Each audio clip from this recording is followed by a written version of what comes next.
CEO gave a poor old woman $10 a day. At the altar, she said one sentence that froze him.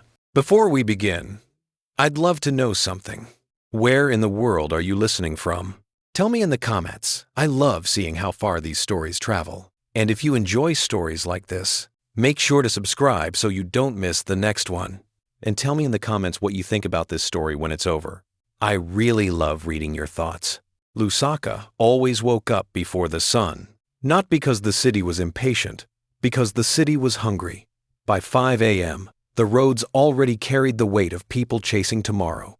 Headlights cut through the last darkness. Vendors unfolded tables. Minibuses coughed smoke and pulled to curbs like restless animals. Somewhere, a radio played gospel low enough to feel like a secret. David Chibwe watched all of it from the back seat of a black SUV, eyes half-focused, mind already in the day ahead. His driver, Patrick, kept both hands on the steering wheel, respectful and quiet. He knew better than to fill the silence. When David looked like this, jaw set, brow slightly furrowed, the expression of a man who carried decisions like stones in his pockets. David's phone buzzed. "Don't forget, we're meeting the planners at 10, and please, don't be late." David stared at the message longer than necessary. Not because he had forgotten, because of the tone. Because the wedding had started to feel less like a promise and more like a project, an event with deliverables, expectations, an audience. He typed back, "I'll be there." He didn't add a heart. He didn't add anything soft. He used to be softer. He didn't remember when that changed. Exactly. It wasn't one moment, it was 100 small compromises. The kind of compromises that looked like ambition from the outside. Patrick slowed at a roundabout. "Sir, do we go straight?" David's gaze drifted to the left. The bus terminal was there, already alive, a wide, chaotic artery of movement. People flowed in every direction. Some carried suitcases held together by rope. Some carried nothing but fatigue. Voices layered over each other, ticket sellers, commuters, vendors with thermoses of tea and plastic bags of fritters. David's chest tightened the way it always did at this corner. "Left," he said. Patrick blinked. "Left, sir?" "Yes." He didn't explain. He never did. The SUV turned into the terminal's perimeter road and rolled forward slowly. David leaned slightly toward the window, as if he could see a specific thread in the chaos. And there she was. Mama Adana sat on the same bench near the far wall beneath a faded sign that still read departures, though most of the letters had peeled away like old truths. Her posture was careful, not relaxed careful, like she had learned the world might punish her for taking up too much space. A thin shawl covered her shoulders. Her hands were folded in her lap, palms down, as if she were trying to keep something from spilling out. She wasn't begging. She wasn't performing poverty. She was simply there. David's driver stopped at the curb. David opened the door before Patrick could move. "Sir, do you need security?" Patrick asked, concerned. David shook his head. "No." He stepped out into the terminal air. The smell hit him first, fuel and dust, sweat and fried dough. A smell he knew too well, though he wore it now like a memory instead of a reality. His shoes clicked on the uneven pavement, drawing glances. People recognized him sometimes, but at this hour, most were too busy surviving to care about a billionaire passing through their world. David walked toward the bench. Mama Adana lifted her eyes as he approached. There was no surprise there, no panic, no greed, just recognition, a quiet acknowledgement, as if she had been expecting the day to happen exactly as it was happening. David reached into his pocket and pulled out a crisp bill, $10. He offered it. Mama Adana stared at his hand for a beat too long. Then she took the money slowly, folded it once, and slipped it into a small cloth pouch. She nodded. That was it. No dramatic gratitude. No flood of blessings.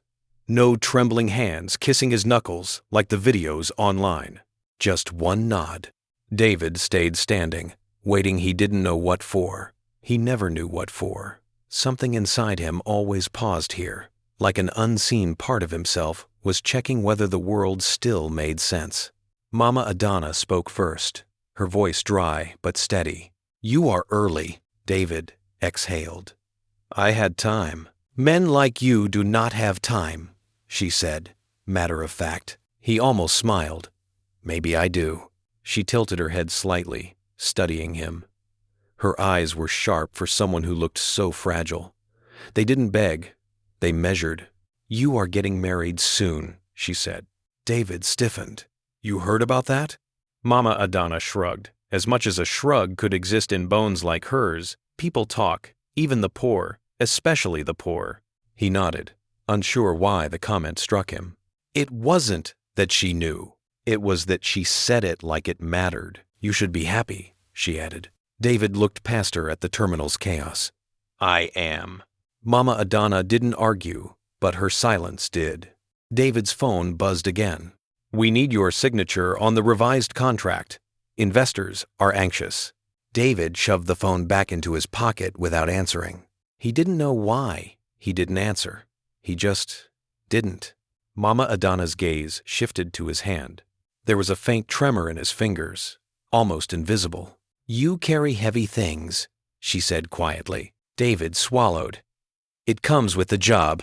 She made a small sound, not laughter, more like pity. It comes with a life, she said. But you chose the heaviest version.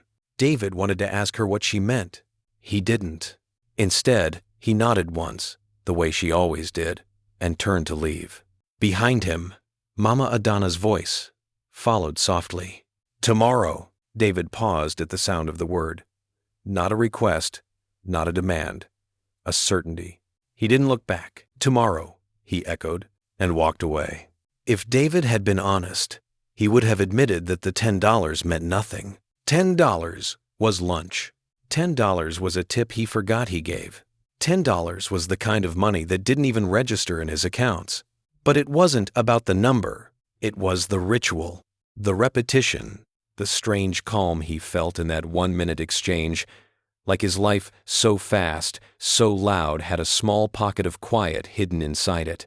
He returned to the SUV. Patrick opened the door quickly. You okay, sir?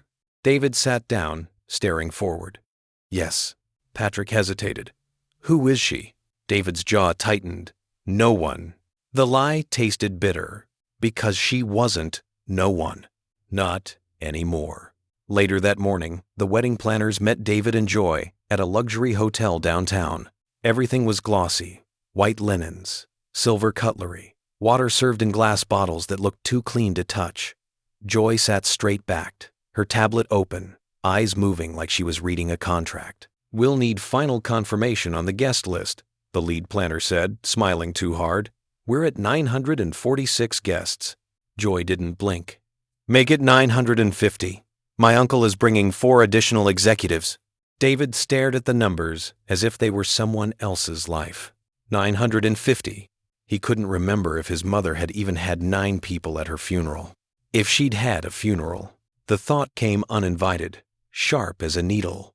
Joy reached across the table and squeezed his wrist. A public gesture. A reminder. You're zoning out, she whispered with a smile that didn't reach her eyes. David leaned closer. I'm listening. Joy's voice dropped lower. After today, please don't do the terminal thing anymore. David felt the tension rise in his throat. What terminal thing? Joy's eyes narrowed slightly. Don't play dumb. The old woman. The money. David's fingers curled under the table. It's nothing, Joy. It's not nothing, she said. It's a pattern. People notice patterns. No one notices, David said. Joy's smile held, but her words sharpened. People notice everything. That's what happens when you're David Chibwe. David stared at her. For a moment he saw the truth beneath the elegance. Joy didn't fear the old woman. She feared what the old woman represented. An uncontrolled narrative. A crack in their perfect image. Joy continued. I'm not saying don't help people. Donate. Build a foundation. Do it properly. But this looks personal. David's chest tightened. It is personal, he almost said. He didn't know why it felt personal. He couldn't explain it. He barely understood it himself. So he said the safe thing? It's just a habit. Joy's eyes softened in the way they did when she was trying not to sound like a threat. Habits can become attachments. Attachments become liabilities. David nodded slowly. The planner asked about flower arrangements. Joy answered. David stared at the center of the table, at the empty space between them, and wondered when marriage started feeling like a merger. That night, David stood alone on his penthouse balcony. Lusaka glittered beneath him like scattered coins. His city, his kingdom. He should have felt pride. Instead, he felt haunted. His mind drifted backward, as it sometimes did when the world was quiet enough to allow it. He remembered being small, walking beside his mother through a crowded market. Her hand was warm, her grip strong. He remembered the smell of her cloth, the hum of her voice when she sang. He remembered, too, the day she didn't come home, the neighbor who said she went away, the man at the office who said she ran off, the years of anger that followed, the vow he made in his chest. I will never be poor again. I will never need anyone again. That vow had built him, but it had also hollowed him out. David's phone buzzed. Good night. Tomorrow is rehearsal. Be rested. David stared at the message. He typed, good night. Still no heart. He put the phone down and looked at the stars barely visible above the city lights. And, without intending to, he whispered into the night, tomorrow. The next morning, David arrived at the bus terminal earlier than usual, 5:05 a.m. The sky was still dim, a soft gray blue. The air held a chill. His SUV rolled to the curb. David stepped out, already scanning for the bench. His feet slowed. The bench was empty.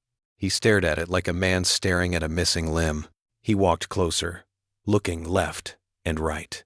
Nothing. He circled the area once, pretending he was just stretching his legs, but his heart began to pound. He approached a vendor who had seen him before, an older man selling tea and boiled eggs. Where is the woman who sits here? David asked. The vendor squinted. Which one? Many sit. David's voice tightened. The old one, always alone, wrapped in cloth. The vendor shrugged. Ah, that one. She wasn't here yesterday. Where did she go? David asked, sharper than he intended. The vendor lifted his hands. Bwana, I don't know. Old women disappear. Sick. Go home. Die. Who knows? Die. The word landed like a stone. David forced himself to breathe.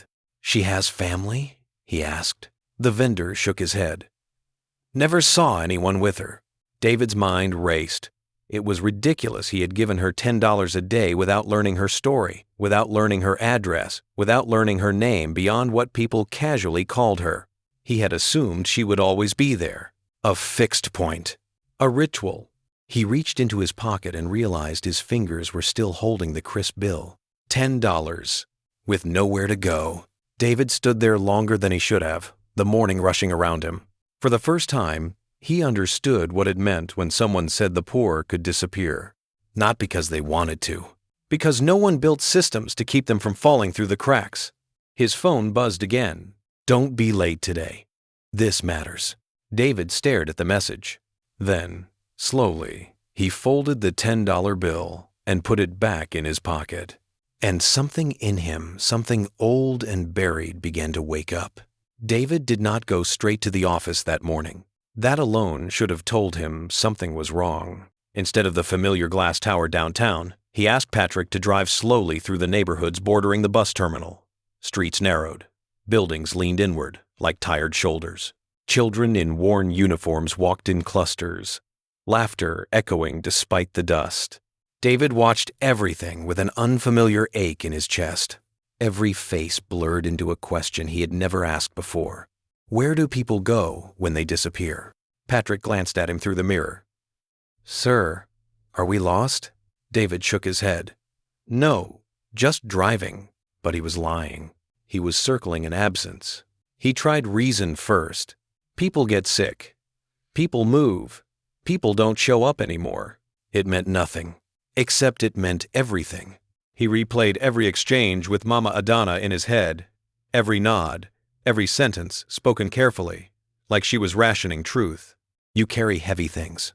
You chose the heaviest version. Tomorrow, The word tomorrow sat like a stone in his chest. By mid-morning, the ache had sharpened into something close to fear. At the office, his assistant looked startled when he walked in unannounced. "Sir, you weren't scheduled. Cancel my morning," David said. "And find out if any hospitals near the bus terminal admitted an elderly woman in the past week." The assistant blinked. "Hospitals? Do we have a name?" "No." "A description?" "Old, thin, walks with a cane." The assistant hesitated. "That could be many." David's jaw tightened. "Then start with many." Joy arrived at the office an hour later, her heels clicking sharply against the polished floor. "What is going on?" she demanded, closing the door behind her. David didn't look up from his desk. "I'm looking for someone." Joy crossed her arms. "This again?" "She's gone," David said. Joy scoffed lightly. "Gone where?" "That's the problem." Joy exhaled slowly, the way she did when she thought he was being unreasonable. "David, you cannot derail your life because one person you barely know stopped showing up."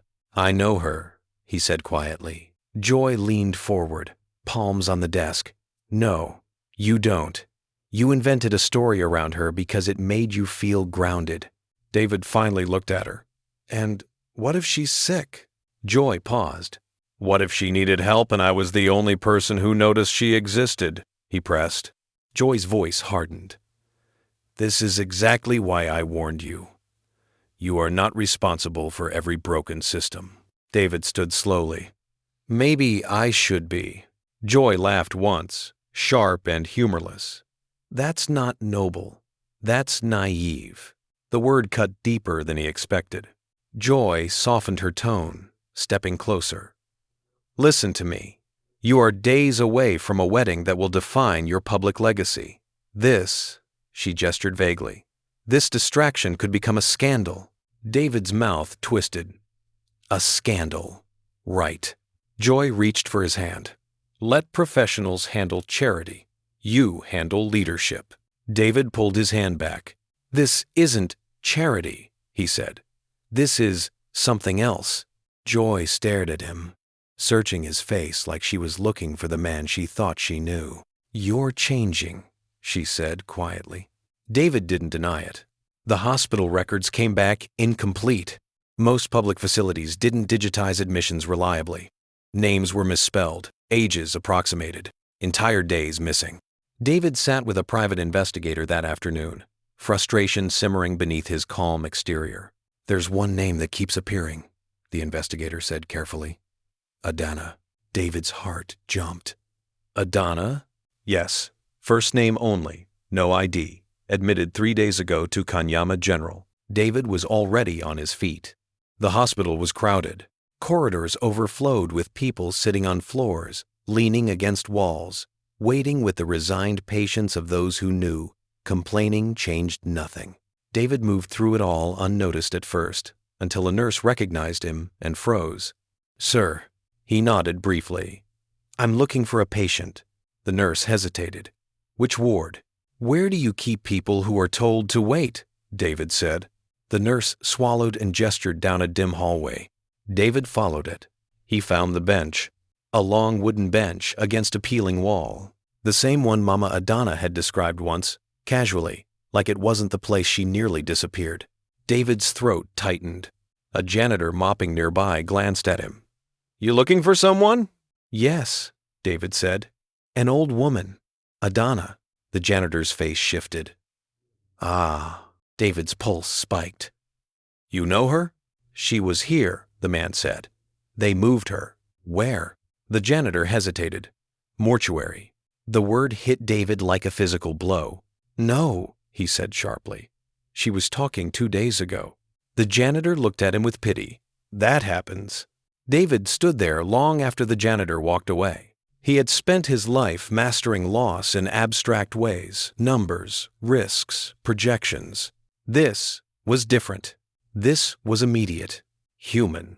He turned away before anyone could see his face. That night, David didn't go home. He drove instead, past the bus terminal, past the hospital, past neighborhoods where electricity flickered and darkness filled the gaps. He remembered something, then something small, something he hadn't thought about in decades. His mother used to wait. She waited at offices, at clinics, at counters where people spoke through glass like it made them safer. She waited quietly, because quiet people didn't get pushed to the back, or so she believed. David pulled the car over and rested his forehead against the steering wheel. For the first time in years, the old anger returned, not loud, not explosive, cold, focused. The wedding rehearsal took place the next afternoon. Joy was flawless. The guests admired her poise, her control. David stood beside her like a statue, performing the motions while his mind replayed hospital corridors and empty benches.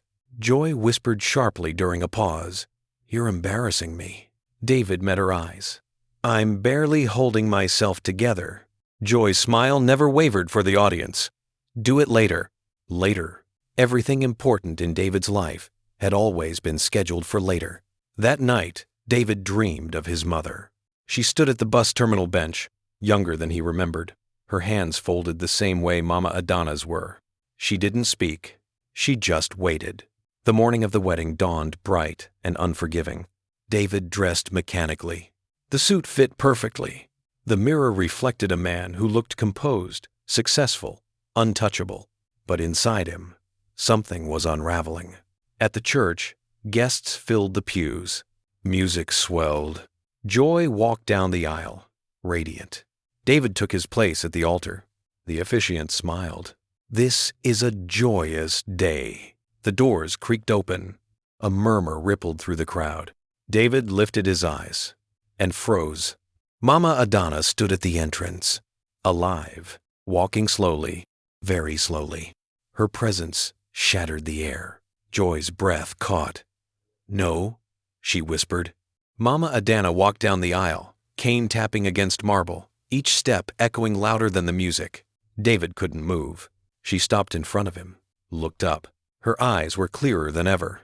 She leaned in and whispered, "Your mother didn't abandon you. She died waiting just like I almost did." The world went silent, and everything David believed about himself cracked open. For a long moment after Mama Adana spoke, no one moved. The church, so carefully prepared for celebration, seemed to hold its breath. The music had stopped mid-note. The officiant's hands hovered awkwardly in front of him, unsure whether to pray, speak, or disappear.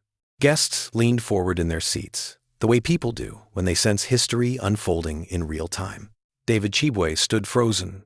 The words echoed inside his skull, repeating themselves with cruel precision. "Your mother didn't abandon you. She died waiting." The sentence dismantled decades of belief in a single breath. Joy was the first to recover. "This is inappropriate," she said sharply, stepping forward. Her voice cut through the silence like glass. "This ceremony is private. Someone escort her out." Two ushers hesitated, exchanging uncertain looks. They glanced at David, then back at Joy. David raised his hand slowly. "No," he said. The word surprised even him. It came out hoarse, fragile but unmistakable. Mama Adana straightened slightly, leaning on her cane. She did not look afraid. She looked relieved, as if a burden she had carried for too long had finally found its place. Joy turned to David, disbelief flooding her face.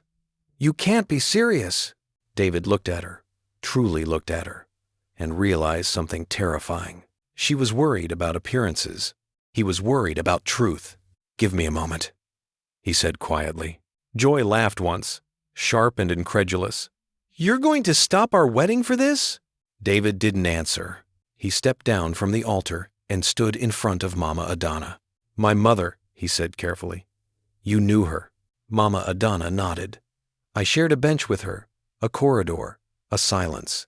David felt his knees weaken. "Come," she said softly. "If you want to understand, you must leave this place." Joy grabbed his arm, her nails pressed into his skin. "If you walk out that door, you destroy everything." David gently removed her hand. Then everything wasn't built on the right foundation. Gasps rippled through the church. David turned and walked away. Outside, the sun was blinding.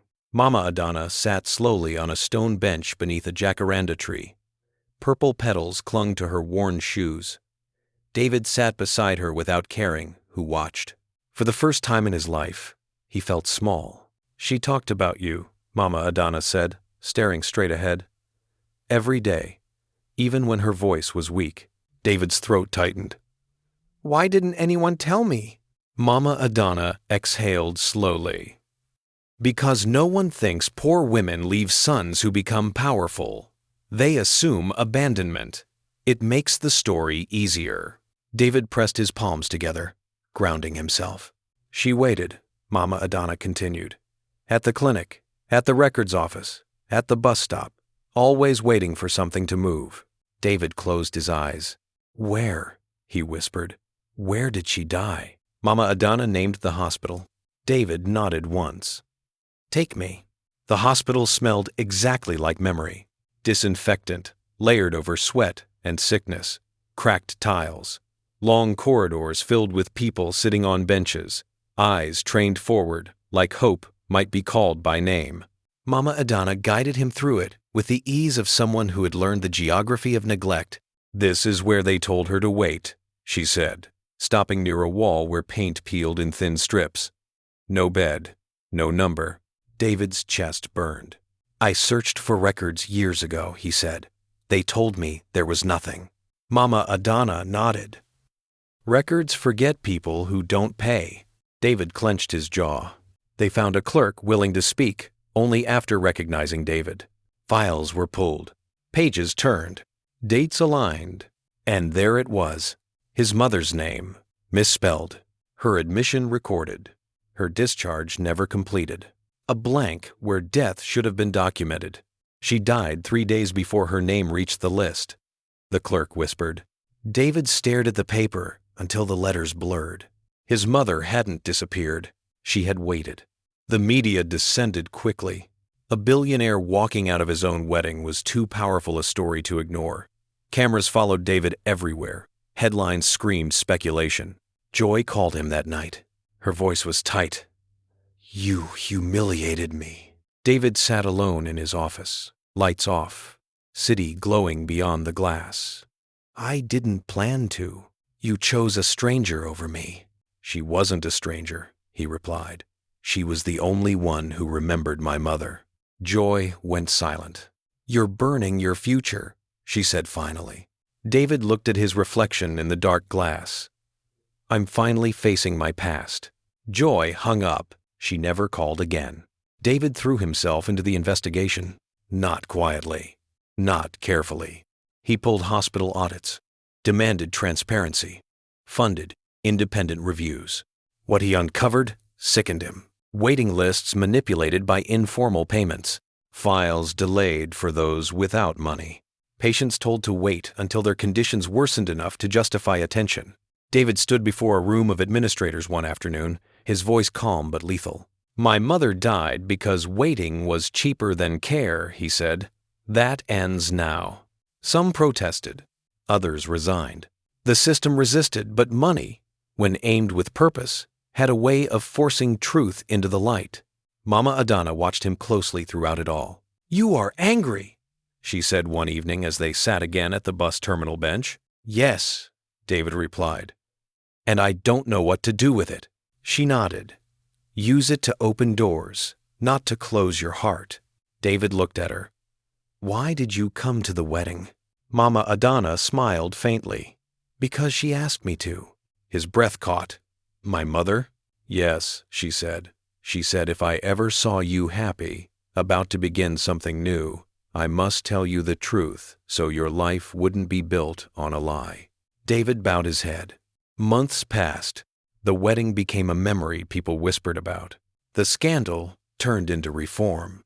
David stepped down from daily leadership of his company. Not out of shame, but clarity. He established a healthcare foundation in his mother's name. Hospitals were rebuilt. Waiting lists were digitized. Oversight committees formed. Lives quietly changed. One afternoon, Mama Adana handed David a folded piece of paper. "I kept this," she said. It was a letter, his mother's handwriting. My son will be strong. If he reads this, I made it." David wept openly, unashamed.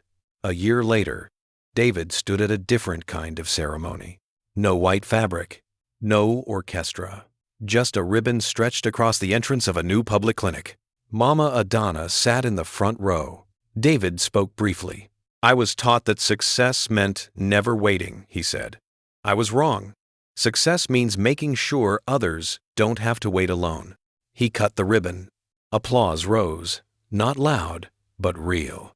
Afterward, David returned to the bus terminal. He sat on the bench. Mama Adana smiled. "You don't need to give me $10 anymore." David shook his head and handed her the bill. "I know," he said, "but some habits are worth keeping." She nodded once the same way she always had. Not gratitude. Acknowledgement. David looked around the terminal. The noise, the chaos, the life. For the first time, he didn't feel above it. He felt part of it, and that made all the difference.